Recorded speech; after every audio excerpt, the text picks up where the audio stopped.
Selamat berjumpa kembali Bapak Ibu, saudari-saudara umat beriman terkasih dalam Tuhan. Salam sehat berlimpah berkat. Hari ini hari Rabu tanggal 27 September 2023. Gereja memperingati seorang kudus, Santo Vincentius Apaulo. Dia seorang imam.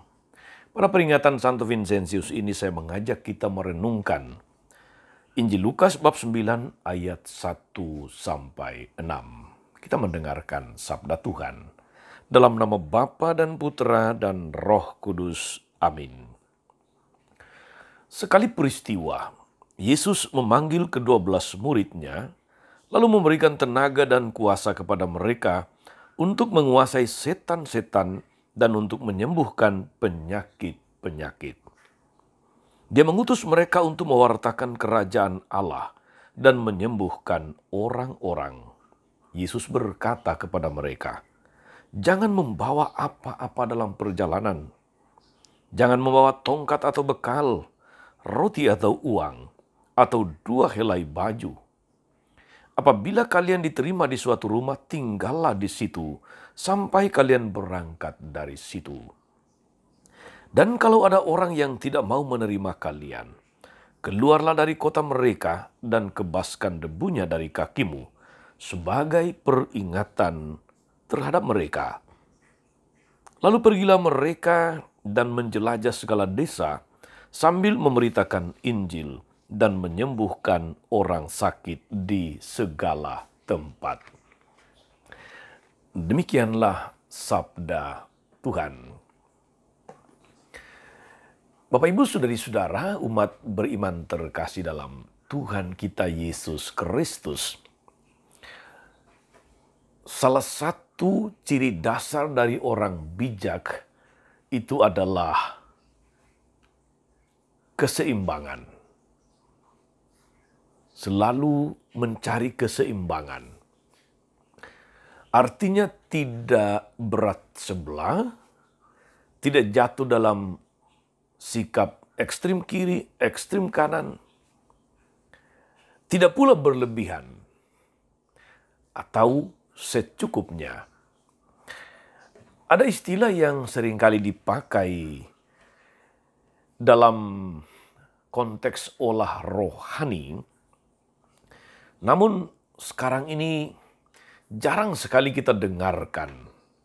Ataupun kalau kita dengar, sering dengan istilah yang lain.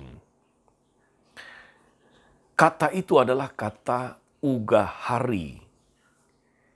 Mungkin kata lain yang sering dipakai, yang kita dengar lebih-lebih pada masa-masa puasa, prapaskah, itu adalah istilah mati raga. Kata ugahari, saudara-saudari, itu tidak hanya berlaku untuk makan minum, urusan makan minum atau kebutuhan jasmani, tetapi juga berlaku untuk hal-hal yang lain.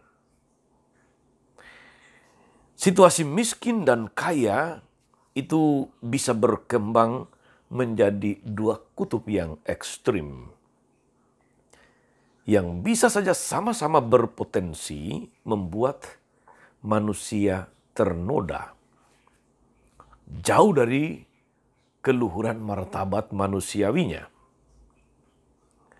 Selain itu, keduanya juga sama-sama menyimpan potensi manusia melupakan, menyangkal, dan meninggalkan Tuhan.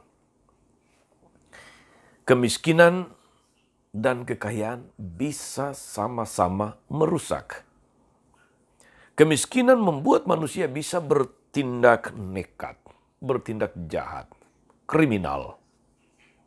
Tapi kekayaan bisa juga membuat manusia menjadi lupa diri, serakah, menjarah, menjadi ibaratnya serigala yang ganas. Saudari-saudara, kitab Amsal mengingatkan kasana yang nyaris tidak terdengar lagi seperti istilah ugahari tadi. Dalam Amsal bab 30 ayat 8 sampai 9 dikatakan begini. Jangan berikan kepadaku kemiskinan atau kekayaan. Biarkan aku menikmati makanan yang menjadi bagianku. Supaya kalau aku kenyang, aku tidak menyangkalmu. Dan berkata, siapa Tuhan itu? Atau kalau aku miskin, aku mencuri dan mencemarkan nama Allahku. Saudara-saudara, umat beriman terkasih dalam Tuhan, sikap ugah hari dalam banyak hal atau dalam segala hal, terutama dalam hal jasmani, menuntun kita untuk bertumbuh dalam keutamaan rohani, yaitu kemerdekaan batin.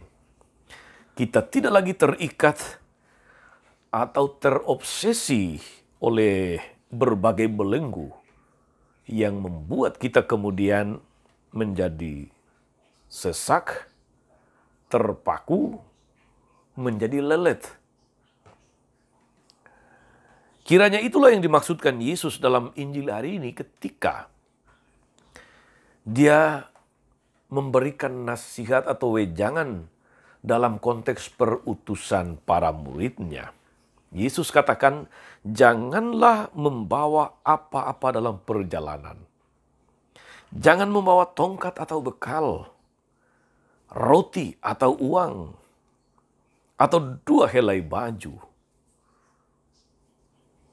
Ada bekal yang lebih dari cukup telah diberikan Yesus kepada ke-12 murid-Nya, yaitu tenaga dan kuasa untuk menguasai setan-setan, untuk menyembuhkan penyakit-penyakit. Saudari-saudara,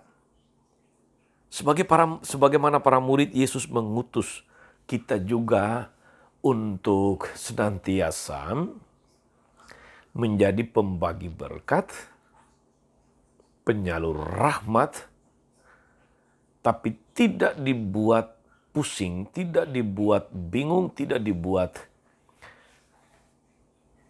silau oleh kekayaan, oleh yang seringkali kita sebut sebagai sarana dan prasarana, oleh sesuatu yang kita sebut sebagai fasilitas. Tanpa hal-hal itu, dengan segala apa yang telah diserahkan, dianugerahkan, diberikan Tuhan dalam diri kita, kita bisa menjadi pewarta kabar baik. Di mana saja kita berada, di mana saja kita berkarya, di mana saja kita diutus. Tuhan telah membekali kita, bukan pertama-tama dengan fasilitas, tetapi kemampuan dari dalam, yaitu tenaga dan kuasa sebagai murid-murid-Nya. Karena itu saudari-saudara, moga-moga perutusan kita dimanapun itu, entah sebagai imam, biarawan, biarawati, entah sebagai awam yang berkarya dalam berbagai bidang kehidupan, jadilah utusan di sana. Jadilah berkat bagi mereka yang Anda jumpai, yang Anda layani. Jadilah penyalur rahmat, pembawa kebaikan di mana saja Anda berada dan diutus. Dengan siapa saja Anda berjumpa, dengan siapa saja Anda diutus untuk melayani. Selamat menjalankan segala tugas, karya pelayanan kita, saudari-saudara. Ingat semangat ugah hari. Sebab dengan semangat ugah hari, kita mampu menjalankan segala sesuatu tanpa beban. Kita mampu menjalankan segala sesuatu dengan ringan, dengan seimbang. Tuhan Yesus memberkati kita semua. Amin. Tuhan Yesus Kristus, kami bersyukur atas firman-Mu yang meneguhkan kami untuk memiliki sikap ugah hari dalam seluruh karya perutusan kami sebagai murid-murid-Mu, sebagai para pengikut-Mu. Semoga kami semakin ugah hari agar kami bertumbuh dalam kemerdekaan batin. Sehingga kami semakin siap sedia Engkau utus untuk mewartakan keselamatan, menjadi pembagi berkat, penyalur rahmat. Demi hadirnya kerajaan Allah di tengah dunia. Terpujilah namamu sepanjang segala masa. Amin. Saudari-saudara sekalian, berkat Allah turun atas saudari-saudara, atas mereka yang kita doakan atau kita janjikan doa, mereka yang sakit dan menderita. Segala rencana, karya, dan pelayanan hari ini, Bapa dan Putra dan Roh Kudus. Amin. Tetap sehat dan teruslah menjadi berkat. Jangan lupa like, subscribe, nyalakan lonceng notifikasinya. Salam 52, Tuhan memberkati.